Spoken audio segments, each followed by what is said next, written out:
Boys are really struggling right now. A lot of what they're learning comes from TikTok and YouTube and even porn. There's all these ideological predators online that are looking for lonely teenagers to recruit to this extremist, hate-based behavior. How can parents combat these toxic messages without getting into a battle with their boys? To be accepted in social environments, boys learn to cut off their emotional selves. How does it affect their mental health and their development? You want him to be a great athlete. You want him to go to Stanford. Those things don't really matter. What kind of person do you want him to be in the world? I'm really excited about today because having a 9th grade boy, this next book, the authors that we're going to talk to today, I just thought this book was incredible and every parent of boys should read this one. I agree. Reena, I had the opportunity to blurb this book. When it came to me, I was so excited. There is so much concern about boys right now. It is entirely justified. I think about the episode we did about the TV show Adolescence and how much traction it got. And I have to say, I think this book is a perfect response to all of the concerns that are being shared right now about how boys are doing. It is absolutely a beautiful must-read book. You're absolutely right. We did that episode. We got so much incredible feedback from parents. But as a psychologist, what was it about this book that really stood out to you that made you think, wow, this is a really good one? The thing that is extraordinary about this book is that Christopher and Joanna are boots on the ground. They are talking to boys. They are interacting with boys. They get boys. They understand boys, and they like boys. And at the same time, they are bringing this incredible knowledge base about all of the really tricky things that boys are struggling with, all the things they need help with. They marry all of this into an incredible guide that teaches adults how to talk to boys effectively about all of these really complex and delicate topics. I mean, it's just an unbelievable contribution. And I guess when boys are silent, you just think to be silent. And that was the big takeaway for me. I can't wait. Let's get right into it. Today, we're diving into the book that so many parents of boys have been waiting for, Lisa. It's called Talk to Your Boys by Joanna Schroeder and Christopher Pepper. It's not just a parenting manual. It's really a guide to the conversations that we need to have with our sons about emotions, identity, respect, friendship, sex, and navigating this current world that they're living in. So let's welcome to the podcast Joanna Schroeder and Christopher Pepper, authors of the book Talk to Your Boys, 16 Conversations to Help Tweens and Teens Grow into Confident, Caring Young Men. Joanna is a writer and editor and media critic known for her bold perspectives on parenting issues. Christopher is an award-winning health teacher. He coordinates the young men's health groups in San Francisco public middle and high school. The group brings boys together to talk about their lives, masculinity, emotions, and relationships. Welcome. We're thrilled to have you here. Thank you. It's so great to be here. Thank you for having us. We're so excited to talk to you both. So let's just dive right in. We are just so excited about this book and about what you have done. And so, Joanna, I want to start with you. You are the mother of 3, 2 boys and a girl. Yep. And in the book, mental health is a foundational theme. It's a really, really key component of the book. What do you see as the biggest emotional blind spots that parents have, especially when talking to boys ages sort of 12 to 15? Well, it's absolutely wild. But what we've noticed is that a lot of parents kind of stop parenting their boys around age 13. And at the very least, they stop talking to them. So maybe they're still driving them to practice. Maybe they're still supervising a party, but they're not engaging emotionally like they may have when their boys were 8 or 9. And it's a real tragedy because our boys need connection, especially in a society that tells them to numb it down and quiet down and only show anger and lust and, destructive type of emotions. Chris, you are also the father of 2 boys, and also you've been a foster parent as well. I love the perspective you bring. In the book, you say that we should normalize boys actually showing feelings. I'm curious about the research, about what you found about how boys learn to suppress their emotions, and also from a psychological perspective, what happens when parents actually avoid these conversations because it's so easy to do? Sure. For the research side, I really like the research that Judy Chu and Naomi Wei have done on boys and emotions. They both have great books about how this happens in the lives of boys. Boys learn that to be accepted in social environments, particularly in school, that they sort of need to cut off some of them themselves, cut off their emotional selves and not show that to the world. And it's almost like putting on armor to go through the day. I totally understand that impulse. It's protective and keeps The kids who are worried about bullying, that's one of the things that they'll do. But when you put on armor, it gets in the way of connecting with other people. And that's one of my big worries about boys. And we see this playing out in the data around loneliness and boys saying like they don't really have any friends to connect with, or they don't feel like they have close friends they can count on. So that's a big concern for me. Hey there, we are really trying to get the Ask Lisa podcast out to as many families as possible. And one of the ways you can help us right now, if you can just hit the like button on what you're watching, subscribe to our YouTube channel, and then post a comment in the comment section. Every bit of interaction actually helps us reach more families who also might need this support. Okay, now back to our episode. So when boys sort of put on this armor that you talk about and kind of shut down, how does it affect them, their mental health and their development when they do that and the parents just don't have these conversations with them?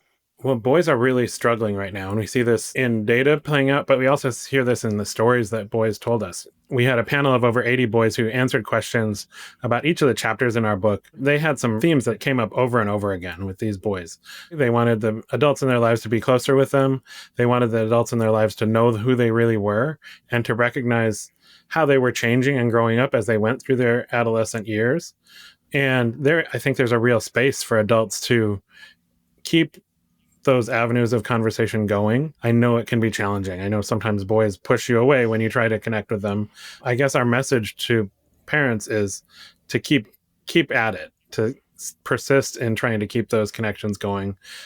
Because the other thing we heard from boys is that they really want guidance around what it means to be a man.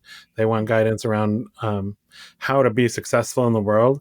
And when we don't step in as caring adults in their lives, they're turning to their friends some, but they're also going online a lot and getting advice from TikTok, YouTube, websites that are trying to sell them a $19.99 a month plan for self-improvement, and just getting a lot of advice that's not so great and isn't going to help them get to where we want them to be in the world.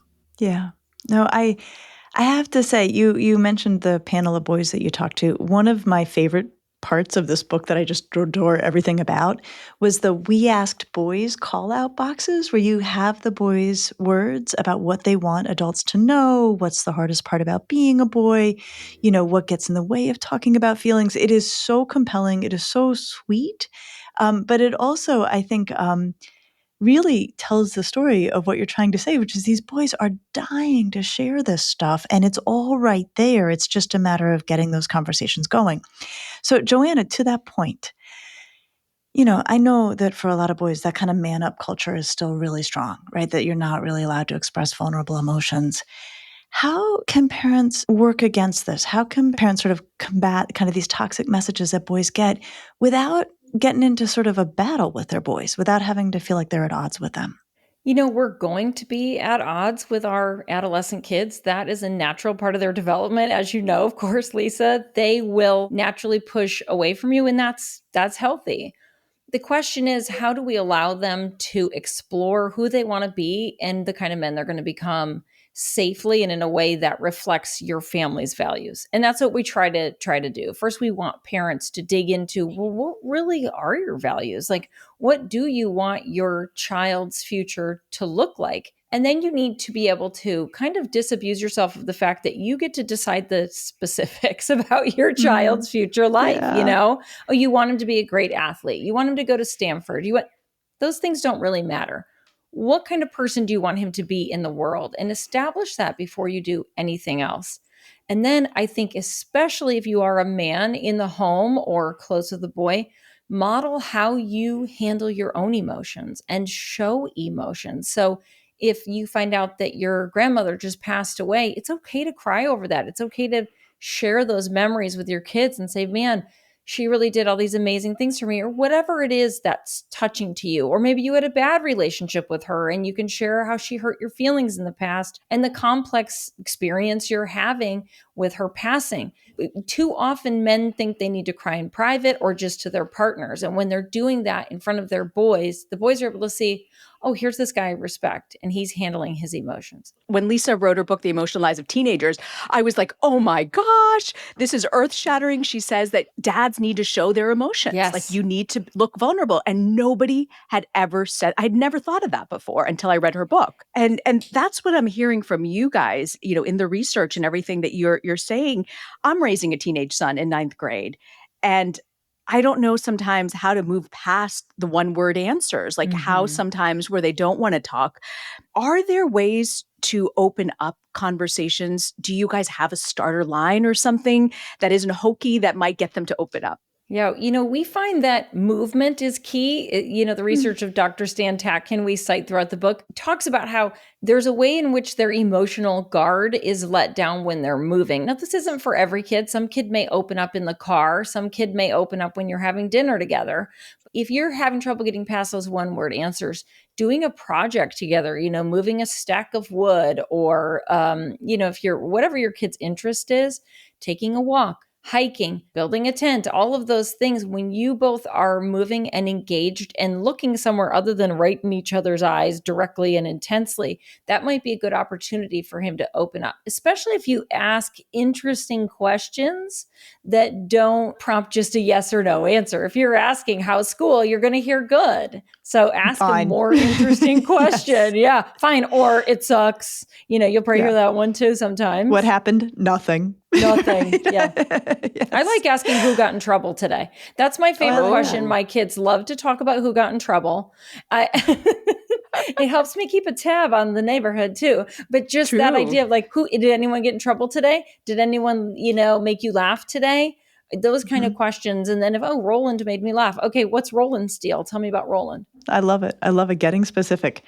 All right, Chris, over to you. You have 16 essential conversations that you lay out in this book, and consent is one of them. But that's a big conversation. So what are the psychological foundations, that parents need to have laid in advance before having a constructive talk about consent and interpersonal boundaries? For me, I just really appreciate how much our society has worked on this issue of consent and thought about it and wrestled with it. I started out doing work related to this when I was in college myself as an undergraduate, working in rape prevention. And I was working in the rape education office at my college and would go out and talk to boys and men. Often, because I was a guy, they would send me to fraternity houses and places like that. And the script that we had at the time was pretty negative. It was a sort of a list of things not to do and ways you could get in trouble, and very kind of legalistic definition of what does it mean to rape someone. And I just think the language of consent really opens up a lane for engagement that is much more positive and creative, and really focuses on like, how do we create an experience with another person that is pleasurable for everyone involved, and both people will walk away feeling good about, hey, this was something that I was really happy that I did and was really enjoyable. And kind of setting that as a goal is so much more beautiful than just saying, I didn't get arrested. Right. Or I got permission, right? I mean, permission is not nearly the bar we want to be setting here. I love so that. really, I think in the book we have a quote that's from Shafia Zaloom, where she talks about consent kind of being the floor. Like, that's the minimum that you want, but really you're trying to create experiences with other people that are pleasurable and enjoyable. And the nice thing about this is you don't have to involve sex in this at all. You can teach about consent from an early age, and it's really about bodily autonomy, not touching other people when they don't want to be touched, asking for permission. People do this with young kids now. They're talking like, okay, we're going to go visit your relatives that you haven't seen in a while, and trying to teach those relatives and maybe coach them in advance. Like, my kids may want to give you a hug. They might not. I'd appreciate it if you ask them first and not just run up and grab them. I think we're learning those lessons as a society. Obviously, not everyone is caught up on that, but we are doing a lot of learning, and I think it's really positive, and it's kind of fun to be creating a new way to interact with people. I love that frame. I love that way of thinking about it.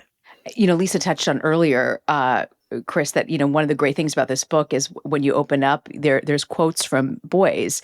You interviewed 85 different boys from the ages of 10 to 22. And one of the things they said was a lot of what they're absorbing and learning comes from TikTok and YouTube and even porn in some cases. How do I, as a parent, counter the social media and what they're absorbing when I want to send a different message. I'm concerned about the content that boys are seeing online. However, I'm also concerned about what's happening when they are spending all their time looking at that content. Because what we're seeing is that time online is really replacing in-person time. So we're seeing a decline in the amount of time that teens say they're hanging out with other people, that they're spending time with other people in person. We're seeing a big decline in teen dating. So I think you do need to talk about what are you seeing online. And Joanna's really an expert on that and how content online sometimes through jokes and memes can lead to extremist content.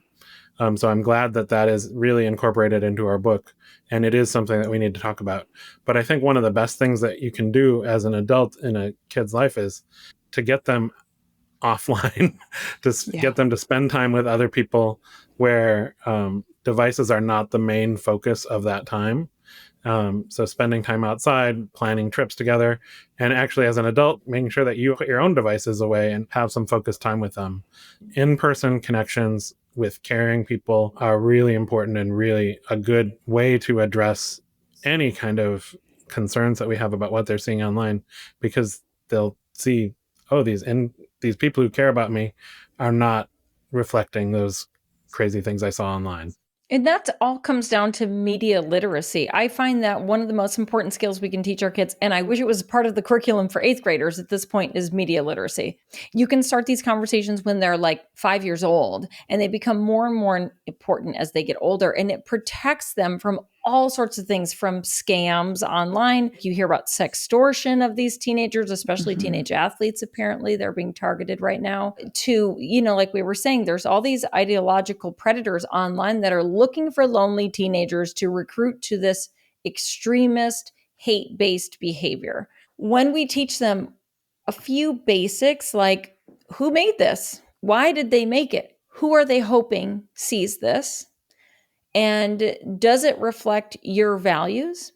Is it true? And you can just go through and ask those questions even when you're just watching a commercial on TV during the football game, and just say, like, who do you think they're targeting with this hamburger ad with a bikini model in it? Like, why do you think they have that model? And do you think this reflects, real life? Just simple questions like that get them thinking. And then that extends to adult content. And we mentioned Shafia Zaloom. She has a great analogy that I love and I want to shout from the rooftops, which is, you don't learn to drive from watching Fast and Furious movies, and you don't learn to have sex and enjoy pleasure with another consenting partner from watching porn.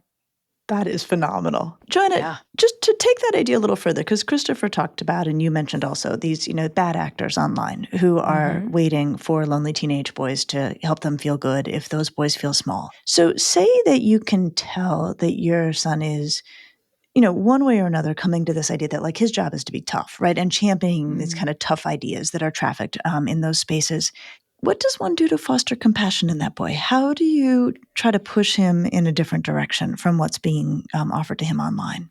I think an interesting conversation to have with a kid who's doing that is figure out what he gets out of it. And what I have learned from interviewing boys, from raising boys, from my boys' friends, is that they want to be helpful and they want to make a change in society. They want to feel a certain sense that they're a hero. So it starts when they're little and they like Superman.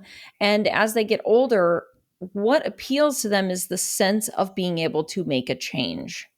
So if you're starting to hear stuff that's doesn't reflect your values, you can, instead of reacting how I first reacted when I first heard some of these things from my children, instead of being like, where did you get that? What is going on? Don't you know who does that? I reacted from a trauma place. I'm a woman writing online. And when I heard one of my kids, maybe he said alpha or some phrase that wasn't quite as common then, but I'm used to it from hateful trolls online. I reacted from like, not my kid. But to be able to be like, what's the context that's being used right now? And like, what do you think of that? What do you think it means? And just kind of asking about it in a way that puts your fear and anger aside. And that has been my personal work. And it is hard to do, especially when they're saying something that feels offensive, but just inquiring about it. And then finding ways to engage them with who might be being hurt by it and replacing that behavior with another way to be helpful. They want to be helpful. So like, okay, you're worried about, if kids are getting a good education and maybe the kid is reflecting some kind of hateful ideology and that's where it comes up. Like, what can we do to help kids in your community? Like, do you want to go read a book during library hour? Do you want to try and give them opportunities? And just keep reminding them that our choices and our words do affect people, and we can choose if that's for the better or for the worse. What I love about that, Joanna, is what you're saying is they're looking for purpose. They're looking for something that gives them a sense of value and meaning. And so you're like, great, give them one, right? If they're looking for purpose by being, some tough guy, well, or you can also get purpose by helping people out at the library, right? That to go for the motivation and try to not be completely blown out of the water by, the offensive stuff that may be on the surface of it. Yeah, exactly. And ultimately, getting to the root of what he's getting from what he's consuming that makes him feel tough. And another thing that I think is so important is to model how we handle our anger, because anger is one of the few acceptable emotions that men are able to show in society. So it's great if a man or a dad can do this in front of your boys, but you can do it too. And I keep bringing up this idea of like road rage. When we're driving in the car with a kid and we start to get angry, talk through how you're handling your anger. I'm so mad that guy cut me off. Oh my gosh, I am so tempted right now to flip that guy the bird. I'm going to take a breath. Okay, I feel better. I'm glad I didn't do that because I don't know what his reaction is. And ultimately, I feel better now, whatever. Just process out how you're handling that anger to show them, like, I'm just going to take a moment. And when they make you angry, you know what? I'm feeling really angry right now. I'm tempted to raise my voice and I don't want to do that. I want to be able to talk to you calmly. So I'm just going to take a beat. Let's talk in 5 minutes so that they're seeing us process that. And what if you're a parent who, like, yesterday did not do that during a road rage moment and set a very bad example because she was very angry? Well, I live in Los Angeles, so there's so many opportunities to get angry at people on the road. And I will often just say, okay, let myself get way too reactive to that guy. Like, what that guy did was not okay. And I felt scared because I felt like we were at risk because of what they did. But that was not my best way of handling it. And that's making a repair and showing them that there's a way back from that too. We don't have to lean all the way into our wild emotions. Yeah. Thinking about this, kind of combining these two threads of conversation, we were talking about, how you feel emotionally when you see something and you see your kid doing something online or see them looking at content that you find offensive. I think a lot of parents right now are pretty alarmed. They've maybe read about concerns about social media, or they watched Adolescence or other movies like that, and they're coming in a little freaked out about what's going on with boys right now. And I think the tendency when you're feeling alarmed is to come in hot and be, what are you looking at online? Oh my gosh, turn that off right now. I'm taking your computer and you're never going to see it again. Coming in with a lot of emotion. One of the phrases we tried to introduce in the book was to get curious, not furious. And it's really going back to this idea of where Joanna was talking right before this about, if you're the parent, you're saying, I'm going to take a minute to just let my emotions cool down, and I'm going to be strategic, and I'm going to talk to my kid and say, what are you getting out of this material that you're looking at? Why is that joke funny? Are your friends all looking at this? Can you tell me about how you found this? Like, just being curious about what they're getting out of it, why they're engaging with it. That is going to be a lot more productive than just coming in and being angry and putting down a lot of restrictions. And it will also help you connect with where your kid is and give you a sense of, if there is something to be really concerned about, you'll have more information than if you just shut everything down without a conversation. And I think we're wired to almost believe that they're up to something bad or something is wrong. A couple of days ago, I couldn't find my son anywhere, and I realized he's in like some parking lot somewhere. I can see on the phone, and I sent my husband over to go find him. And my husband's like, yep, we got to figure out a punishment for this kid. Very, very bad.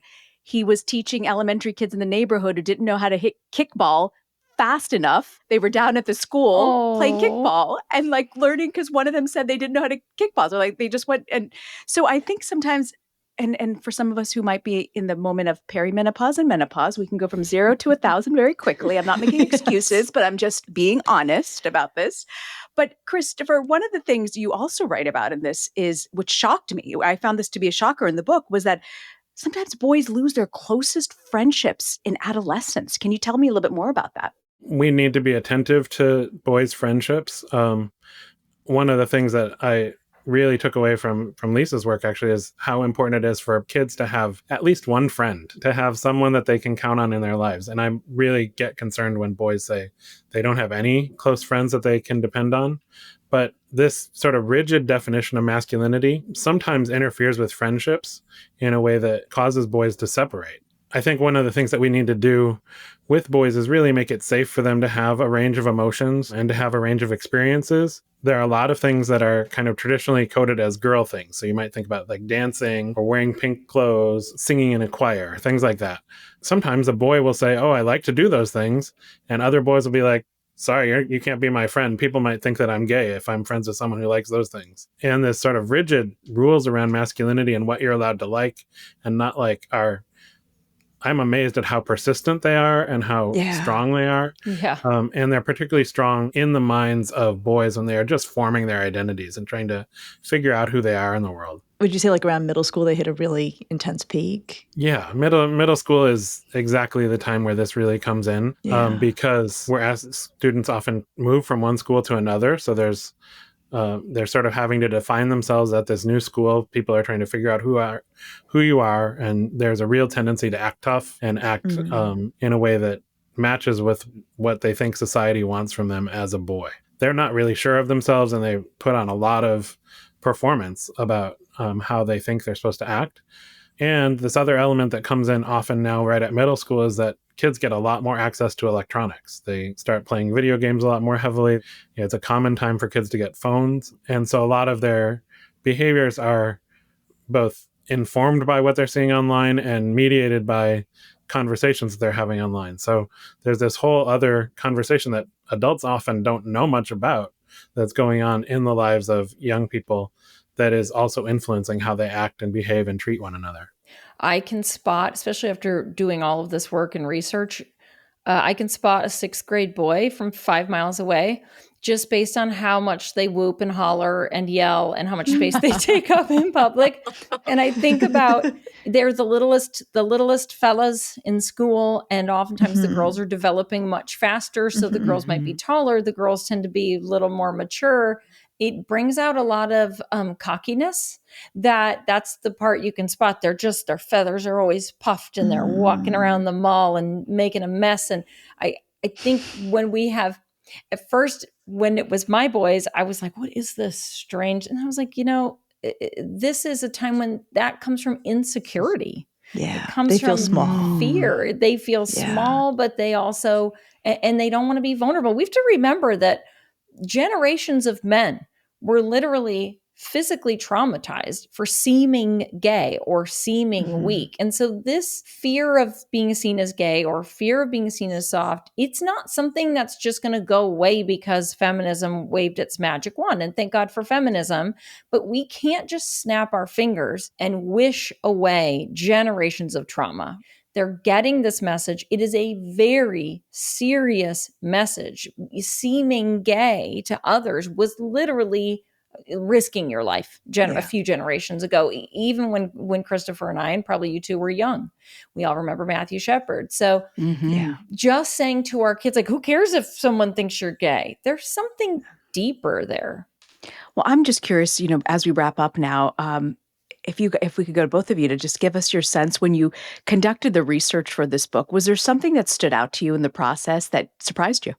Well, I keep coming back to the fact that boys are really wanting adults to be connected with them and to be guides. One of the places where I've actually learned a lot in my career is that I've had the fortunate experience of being able to run boys groups in schools, coordinate this program where we have social emotional groups for boys in schools.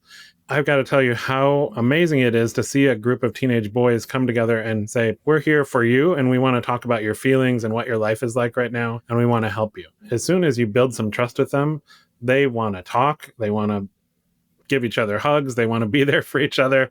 It is very sweet, and it is totally unlike most people's stereotypes of what teenage boys want or need in their lives. And I think there's a big space that we are sort of missing as a society of providing those places for conversation and connection with tween and teen boys. I think there's a lot more that we could do. And I would encourage anyone who wants to be a mentor or a big brother or the uncle who takes your nephew out more often than maybe you expected to, or actually go into a school and say, can we run a group at this school? You don't have to be a gender studies PhD or something like that. You have to be somebody who shows up and shows up regularly, that they can count on, that has a good ear for listening, and can help provide a safe space for boys, because they really need it. You know, Love one that. thing that struck me is how much our kids believe us when we tell them things. And it doesn't seem like that when you're the parent, because if you say, you know, I like this brand of eggs, they're going to say those are terrible. Those I are only dumb. like this brand. Yeah, those are dumb. That's so dumb. Like, why are you being so dumb? And we don't realize how much they believe us. And I remember a story told by one of the boys we were interviewing, who said to me, you know, I had my heart broken by this girl. And I know I don't really know what love is, but I really am really, really sad. And I was like, who told you don't know what love is? Well, my parents said you don't really know what love is until you're older. And I said, well, listen, your parents are probably great, but I disagree. I think you do know what love is. I think you did love her. And I think you probably do love her. And I think your heartbreak is very, very real. And it's going to take some time to get over it, because he felt like he was broken. He believed his parents when they said that wasn't even real love. That just breaks my heart and gives me goosebumps at the same time, what you said to that boy. Well, thank you both. What an honor to get to be with you. This book is a must read, as I said. I feel like it actually should be waiting for families at the hospital. And if they go home with a boy, I think it should also go home with that family. It's out now. It is absolutely fantastic. And congratulations. And thank you both. Just thank you for what you have done here. Thank you so much. And thank you for your beautiful blurb on our cover. We're so grateful. You are welcome. That's the best part of my job, is getting to support incredible work like yours. Really appreciate this conversation. Thank you both. The book is called Talk to Your Boys, 16 Conversations to Help Tweens and Teens Grow into Confident, Caring Young Men, with Joanna Schroeder and Christopher Pepper. Thank you both. When we have on authors, you're always so cutting edge on who we have on, that just really has impressive research in their books. And raising a son, I didn't even realize the things that I carry, that I assume he doesn't want to talk to me, he doesn't want to do this. And to hear them just now say that, no, they're actually listening to what you say, and they do want to talk and engage. Yeah. It's true. And actually what Joanna said, we do have research that absolutely confirms that kids actually pick up and actually heed a lot of what we say, even if they roll their eyes when we say it. But we know that what we say does shape their behavior. And so we want to be really mindful to use that both for good and then to avoid using it in ways that might hurt their feelings. So what do you have for us, Lisa, for Parenting to Go? Well, I was really taken with Joanna's description of her road rage moment, where she was subtitling what her emotional experience was. And that's how I would describe it. And, you know, she did it a few different times, where she was talking through what was happening internally in front of her son. What it made me think about is our research on emotional intelligence, which is very much what we're talking about here, and trying to cultivate emotional intelligence in boys. And there's a beautiful line from that research that says that emotional intelligence is seeing oneself from the outside and seeing other people from the inside. I think it's such a great line. And I think that that's exactly what was happening when Joanna was describing herself, you know, driving down the road, walking her, you know, kid through what was happening internally. And so I think anytime we can take those moments to subtitle what may not be obvious, or to help sort of bring to the surface what's happening inside of us, that's an emotional intelligence building moment. Good with all kids, and for today's conversation, maybe especially good with boys. So being able to sort of subtitle and tell them what you're really feeling can really make a difference in the moment. I think it can. I think it's a great way to bring the feeling down to size, use it as a way to connect, and do some really important teaching. I'll see you next week. I'll see you next week.